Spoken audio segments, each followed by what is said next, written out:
Dan firman Tuhan bagi kita dalam Matius pasal 6 ayat 69 sampai 75.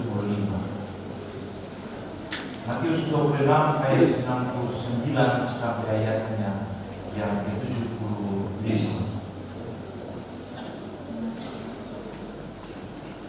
Sebelum kita mendengarkan bagian firman Tuhan, mari kita tenang dan kita berdoa minta pimpinan Roh Kudus. Kita berdoa, firman-Mu terbuka di tangan-tangan kami. Kami akan baca daripadanya Matius pasal 26 ayat 69 sampai 75. Kami tidak bisa memahami firman ini Tuhan kalau Roh Kudus-Mu tidak ada di tengah-tengah kami. Hadirkanlah kuasa Roh Kudus-Mu di tengah-tengah kami. Mampukanlah kami pemberita maupun pendengar firman, supaya firman ini benar-benar akan menjadi bagian kehidupan kami, dan kami akan melaksanakannya di tengah-tengah hidup kami hari lepas. Usir kuasa-kuasa yang mengganggu kami Tuhan. Roh Kudus-Mu ada pada kami, dan oleh karenanya kami telah siap mendengarkan sabda. Amin. Matius pasal 26 ayat 69 sampai ayat yang ke-75 demikian bunyinya. Petrus menyangkal Yesus. Sementara itu Petrus duduk di luar di halaman. Maka datanglah seorang hamba perempuan kepadanya, katanya, "Engkau juga selalu bersama-sama dengan Yesus, orang Galilea itu." Tetapi ia menyangkalnya di depan semua orang, katanya, "Aku tidak tahu apa yang engkau maksud." Ketika ia pergi ke pintu gerbang, seorang hamba lain melihat dia dan berkata kepada orang-orang yang ada di situ, "Orang ini bersama-sama dengan Yesus, orang Nazaret." Dan ia menyangkalnya pula dengan bersumpah, "Aku tidak kenal orang itu." Tidak lama kemudian orang-orang yang ada di situ datang kepada Petrus dan berkata, "Pasti engkau juga salah seorang dari mereka." Itu nyata dari bahasa. Maka mulailah Petrus mengutuk dan bersumpah, "Aku tidak kenal orang itu." Dan pada saat itu berkokoklah ayam. Maka teringatlah Petrus akan apa yang dikatakan Yesus kepadanya, "Sebelum ayam berkokok, engkau telah menyangkal aku 3 kali." Lalu ia pergi keluar dan menangis dengan sedih. Demikian firman Tuhan yang berbahagia kita semua yang mendengar. Shalom. Ada ungkapan lagu, "Memang lidah tak tertulang, tak terbatas kata-kata. 1000 tahun 1000 janji, lain di bibir, lain di hati." Ternyata dusta di antara kita. Setara atau sejalan dengan sebuah lagu rohani yang berjudul "Kasihanilah sepenuh hati." Ada tulisan dalam syair itu berkata, "Di hadapan manusia kau boleh bersandiwara, tapi jangan terhadap Tuhan. Mengakulah kepada Tuhan, kasihilah sepenuh hatimu." Itulah sikap dan sifat yang melekat pada Petrus ketika ada dalam pergumulan perjalanan hidup bersama-sama dengan Yesus. Karena ia telah diingatkan oleh Yesus, "Berdoalah dan berjagalah supaya jangan jatuh ke dalam pencobaan." Maka pernyataan Petrus luar biasa, "Tuhan, aku rela mati demi nama-Mu." Namun ketika penangkapan itu terjadi, ternyata lain di bibir, lain di hati. Ada dusta di antara kita. Itulah yang dialami dan dilakukan oleh Petrus. Dan Yesus mengingatkan, "Ingat, sebelum ayam berkokok 3 kali, engkau telah menyangkal aku."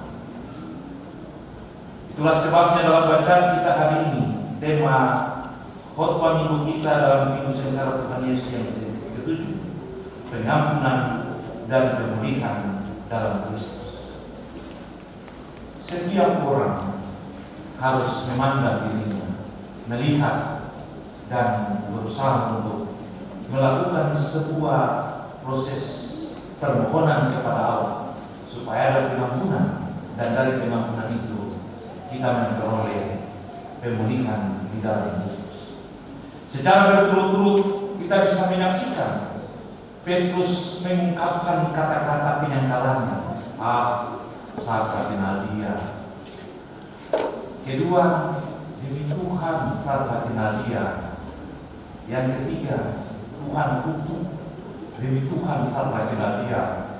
Tiga kata yang berbeda-beda. Yang pertama itu biasa-biasa. Yang kedua berusaha untuk lebih meyakinkan. Yang ketiga lebih luar biasa lagi supaya meyakinkan bahwa dia benar-benar tidak mengenal Yesus. Sadar atau tidak sadar sesungguhnya, kita juga ada pada posisi dan situasi seperti Petrus. Kalau aman, tetap kita aman. Tapi kalau ada dalam kondisi yang sulit, sabar dulu. Kadang-kadang demi orang memahami dan mengenal bahwa kita tidak bersalah atau ada pada situasi yang aman-aman, kita bersumpah dan kita malah menutup diri kita. Dulu kami di Maida, kalau turun Teminabuan, orang Teminabuan di gereja Barata, dong satu sumpah yang bikin supaya apakah dong benar-benar pun dalam ini. Kok itu saja demi Tuhan gereja Barata tak buka sana itu, supaya orang bisa mengakui bahwa apa yang diungkapkannya benar. Kalau orang tidak pernah pasti tahu, orang-orang di kampung dia kata-kata itu demi Tuhan gereja Barata tak buka sana itu. Tapi itulah situasi dan kondisi yang ada pada kita, di mana bagian ini melukiskan bahwa Petrus diberikan sebagai contoh yang membuat kita harus percaya dan kita harus yakin bahwa sesungguhnya kita ada dan persis seperti apa yang ada padanya. Tangisan dan air mata bisa ada menjadi bagian hidup kita untuk membuktikan bahwa kita benar dan kita mau untuk menjadi yang lebih baik. Lebih parah lagi, susah lagi, susah besar, tapi mulut cerewet luar biasa. Suara tinggi-tinggi supaya orang bilang, oh dia itu memang benar. Padahal bikin diri supaya orang tahu bahwa itu dia punya kesalahan yang besar yang terjadi. Apa susahnya kita bilang, memang saya susah, minta maaf atas tindakan itu. Itu juga sebuah hal yang bisa membuat kita ada pada situasi yang berbeda. Susah, suara tinggi lagi, berteriak, lalu orang mulai tambah gas lagi. Susah tapi buta huruf, bikin diri macam kenal saja padahal susah besar. Dan inilah situasi-situasi yang ada pada kita. Bapak Ibu, hari ini ketemu ada dalam suatu proses pembaptisan 39 anak, tetapi 4 orang anak di dalamnya akan dibaptiskan di dalam Tuhan. Kalau Petrus membuat sebuah pernyataan yang membuat dia benar-benar ada dalam situasi yang digenapi dalam perkataan-perkataan Yesus, ayat berkokok 3 kali, sebelum ayat berkokok menyangkal, jangan menyangkal saya 3 kali.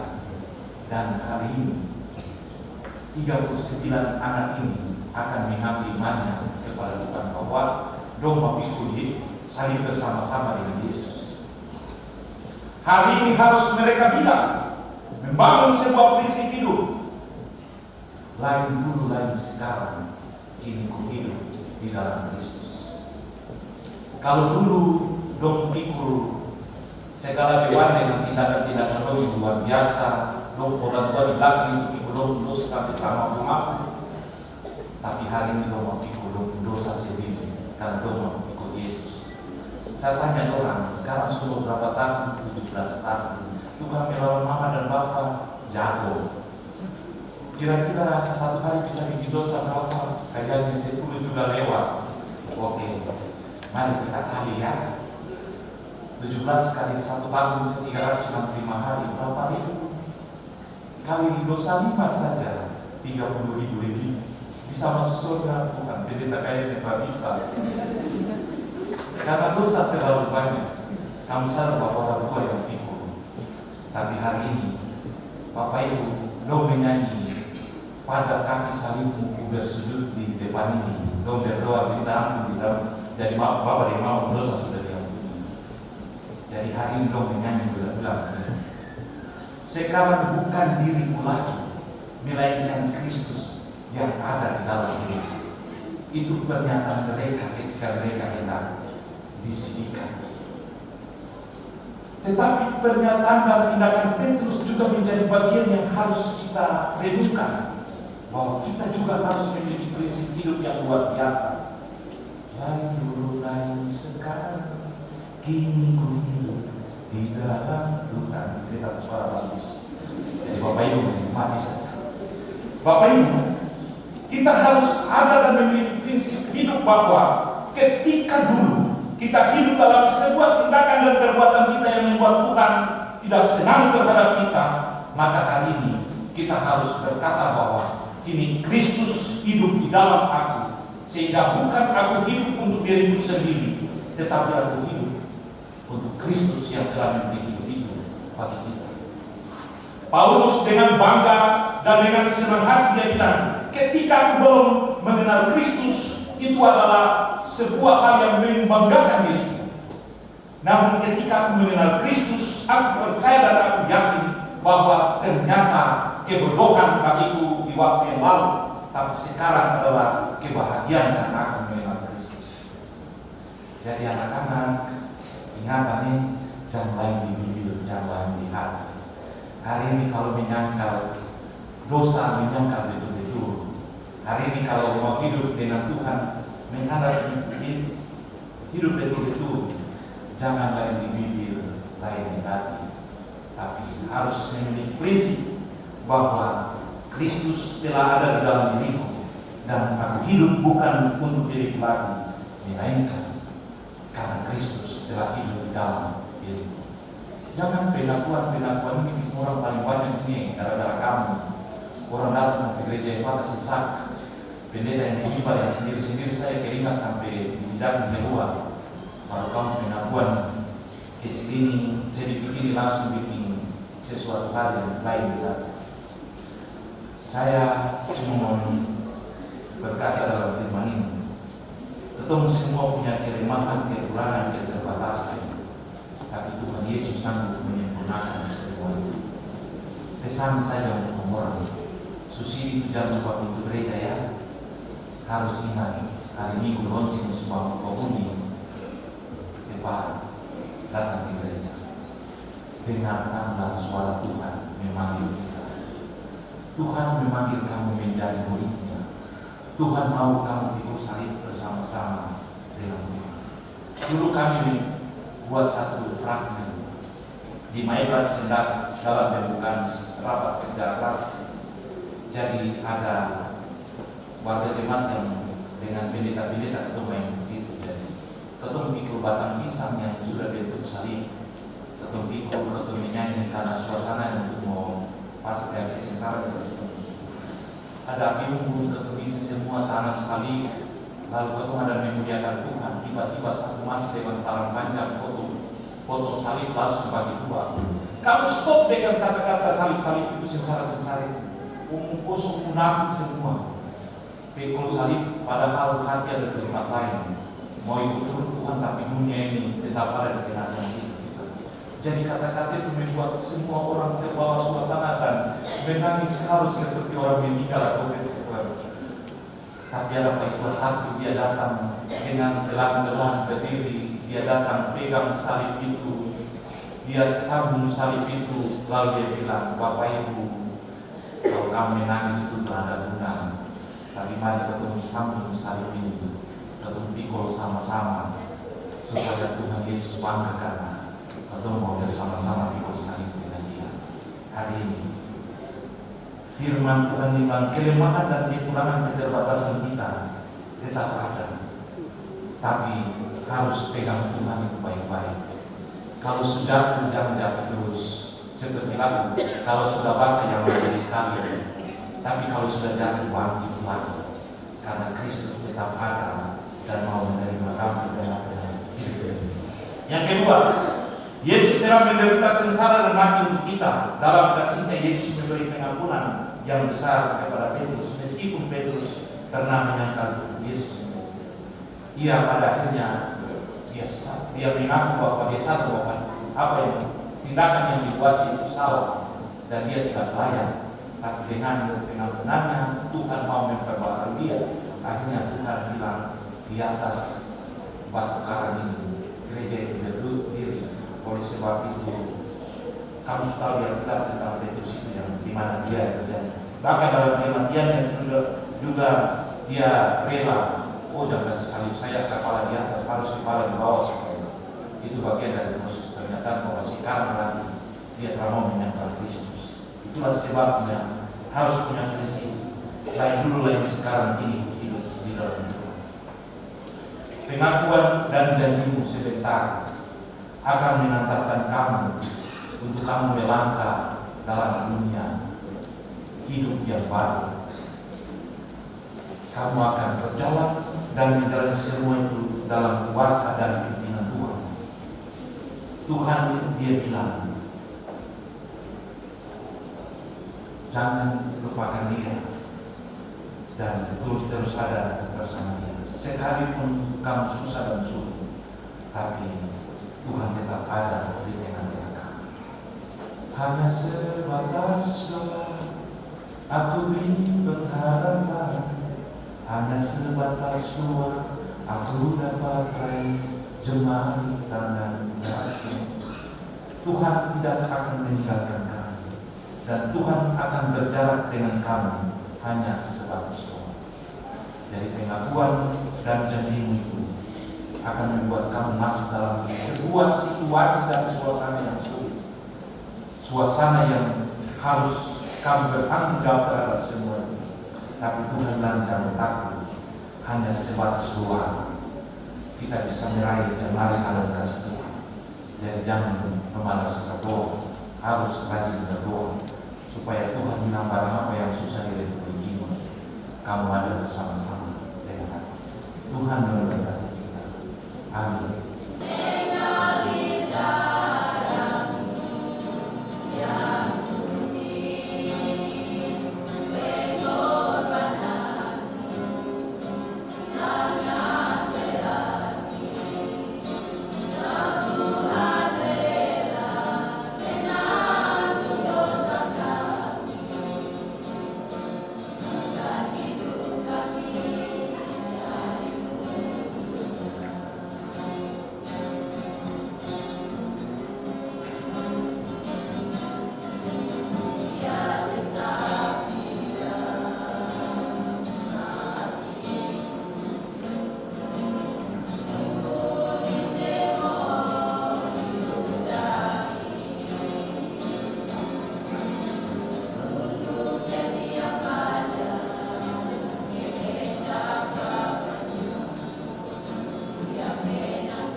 Sekarang hendaknya aku dan berjanji di hadapan Tuhan dan disaksikan oleh seluruh warga jemaat.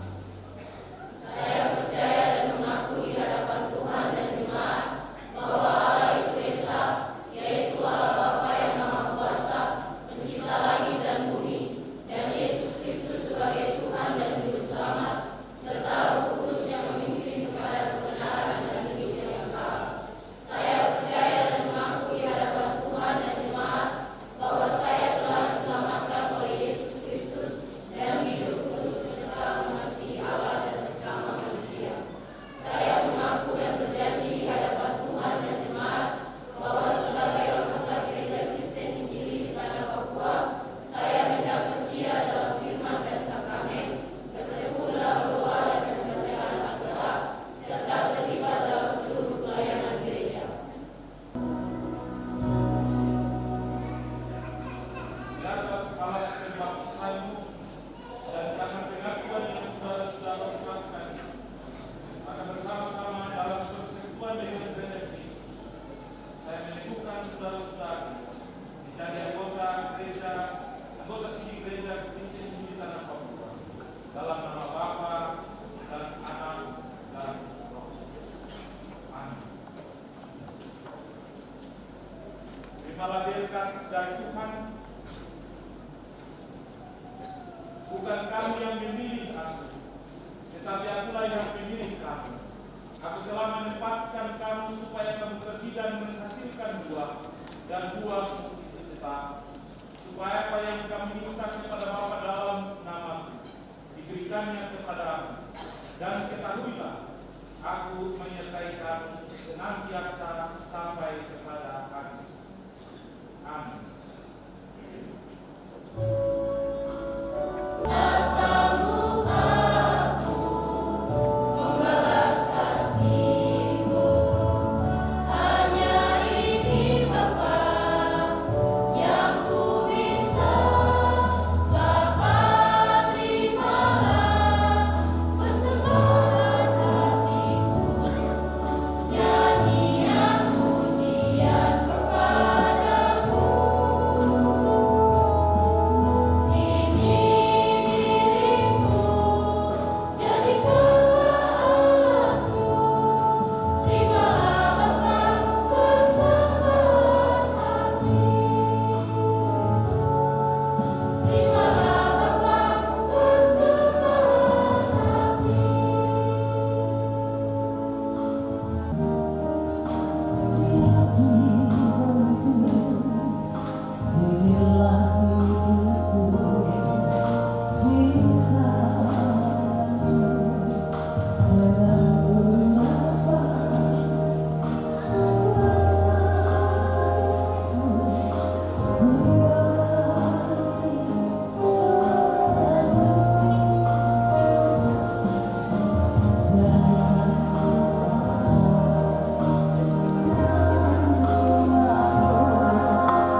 saudara-saudari sekarang mengambil bagian dalam segala keuntungan selaku anggota gereja Kristus.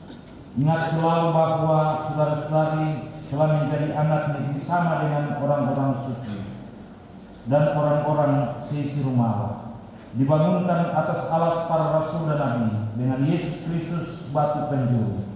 Di dalam Dia kamu juga turut dibangunkan menjadi tempat kediaman Allah di dalam Roh.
saudara-saudara mendengar pengakuan mereka ini dan menjadi saksi dari pembaptisan beberapa di antara mereka, dan mereka telah diundang pada perjamuan kudus, maka kami menyerahkan mereka kepada kasih dan pemeliharaan jemaat.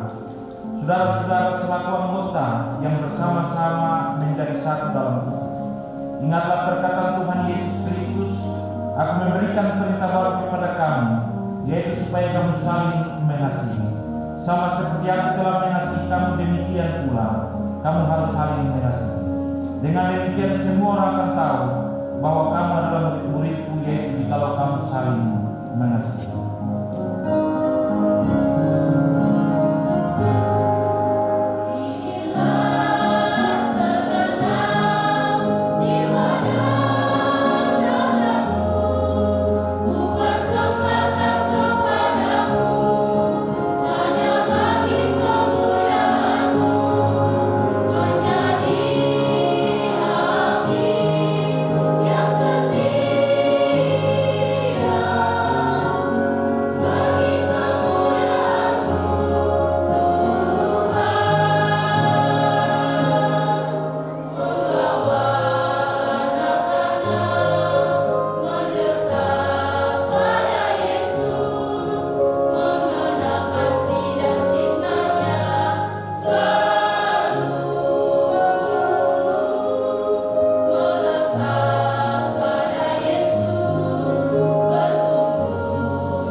lagi dari ini katakan